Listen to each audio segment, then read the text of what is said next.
καταλάβει αυτή τη στιγμή. Σε καταλαβαίνω κι εγώ λίγο. Τι είναι? Μουσική! Ναι. Και το διάβασα.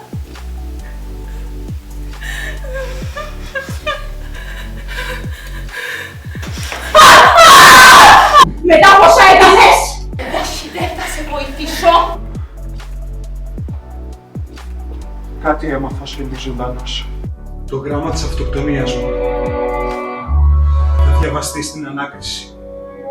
Θα κάνω υπομονή μέχρι τότε. Δεν κάνω εγώ, αγαπητή. Σας να συνδράμω με όποιον τρόπο μπορώ.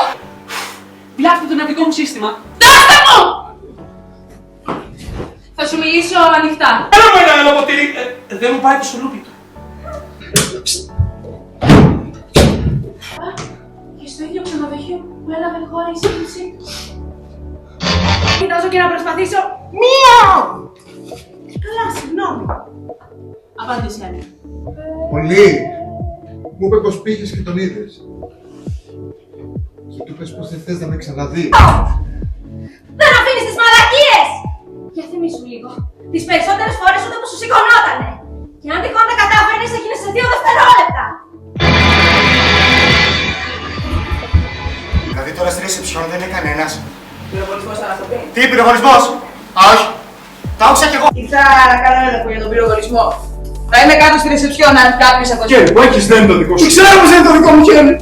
Από πού το πήρες αυτό το χέρι, αγάπη μου. Θα μου την πεις του καμό. Όντως η καμούρδα 1080. Και με πάνε στο ψυγείο, σωστά. Πάνω στο ψυγείο ρε φούστη μου. Στην τελική, έχεις αρχίδια. Δεν έχω. Ο γάτος μου δεν είχε τίποτα το αν πηγαίνω, ρε γαμώτο. Όχι, όχι. Κάτι άλλο έλεγε για κάτι γενναιούς που χάθηκαν νομίζω.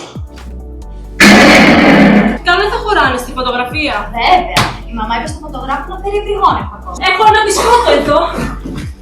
Την πρωτοκαλάδα σου. Πάρω ακόμη κι εσύ. Έλα αγάπη μου, πιέζει λίγο.